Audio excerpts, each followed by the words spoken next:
So if you're a parent or a grandparent, you've probably heard the phrase gentle parenting. And I think a lot of what's behind it is really good because it's empathy, it's calm voices, and it's respecting your child's emotions. But here's the thing. Sometimes gentle parenting tries so hard to be soft that it forgets to be solid. And when that happens, the people that end up being overwhelmed the most aren't the parents, it's the kids themselves. So today I want to talk about 5 common gentle parenting traps that you can fall into. I've fallen into some of them myself. It's easy to do. And so I want to talk about what we can try to do to avoid those traps. So trap number 1 is validation without boundaries. I get it. You want the kids to feel heard, and by and large that's a good thing. Nobody wants to go back to the days of stop crying or I'll give you something to cry about. But here's the trap in that. When you spend all your time validating their feelings, you're not helping them feel safe. You're leaving them adrift. Think of it like this. Kids really don't want to be in charge. They want to test the fence, not tear it down. They want to know that someone's got the wheel, that you've got the wheel. Kids need steady ground to push off of. That's not being mean. That's being dependable and being consistent. Trap number 2 is explaining everything all the time. Now, if you're anything like me, you like to talk through things, and that's not always bad. But toddlers don't need a TED Talk every time you say no. When your 4-year-old throws a block and hits the dog in the head, they don't need to hear the big long story about the dog's nervous system and the emotional trauma that it can cause the dog. Instead, they need to hear, we don't throw blocks, it hurts. That's enough. Calm, clear, and short. And the longer the explanation, the less power it has, the more diluted it becomes. Because kids don't learn from a 15-minute dissertation about something. If you have to, you can explain more later when everybody's calmed down and had a snack.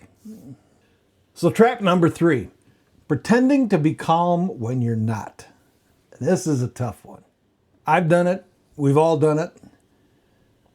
Trying to be calm in the middle of a toddler crisis, and you get that little twitch in your eye. We may think we're pulling it off, but kids get it. They're emotional detectives. They know what's going on. They know when you're not being genuine. And your words, and when your words say, I'm calm, but your body language, your facial tics are telling a whole different story, they get that. You're not fooling anybody. What's actually probably a little healthier is losing it a little bit. Giving them a knock it off, hey, stop it. And then come back later and say, hey, I'm sorry I lost my temper, but you can't be doing that. Let's try it again. That teaches kids that anger isn't deadly. Relationships survive mistakes. And parents are human. They make mistakes too. They're not robots.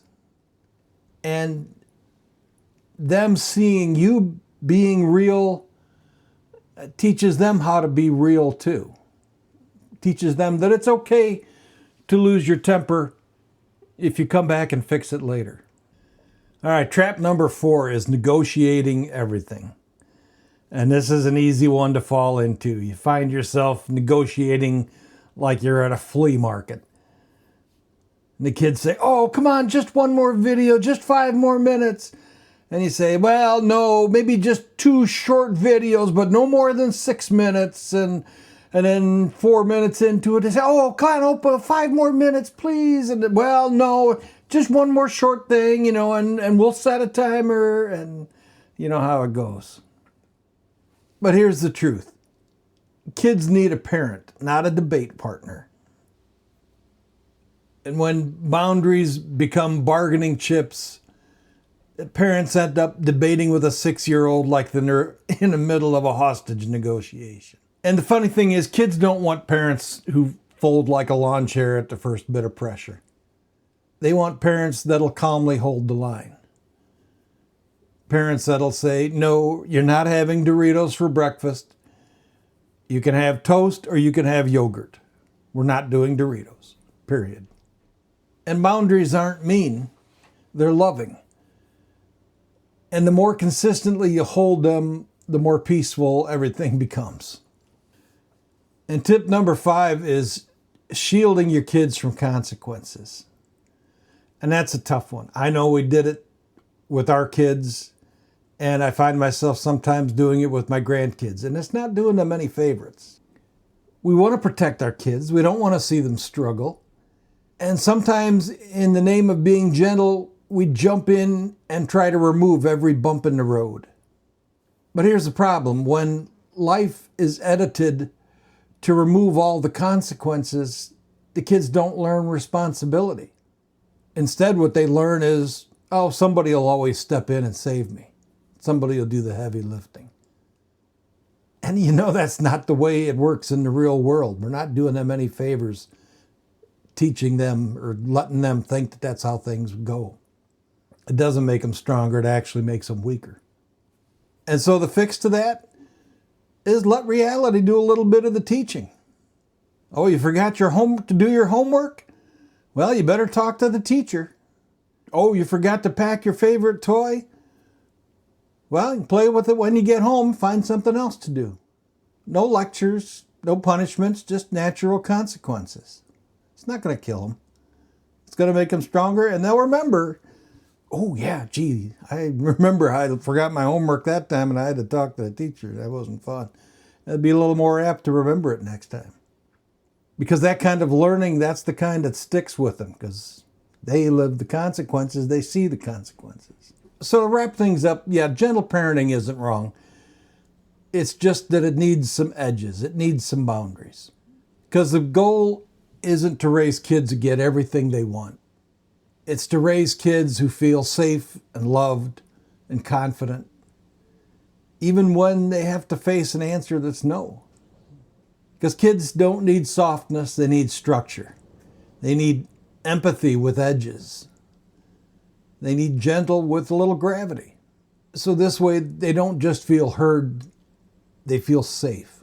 That starts with us being calm and clear, kind and sturdy, gentle with gravity. So hang in there, parents. Nobody ever said it was easy, but you can do it. And if you mess up, that's okay. Try it again tomorrow. The main thing is the kids see you're there. They see you coming back. They know you're always there for them. Kids don't need perfect parents. They need real parents. Parents that are there for them, that they know they can count on. So, thanks for spending a few minutes with me. If you've got some stories about your own negotiating sessions or setting your own boundaries with the kids, how it worked or didn't work, I'd love to hear them. I'd love to get a conversation started in the comments. But otherwise, thanks for watching, and we'll talk to you later. Bye-bye.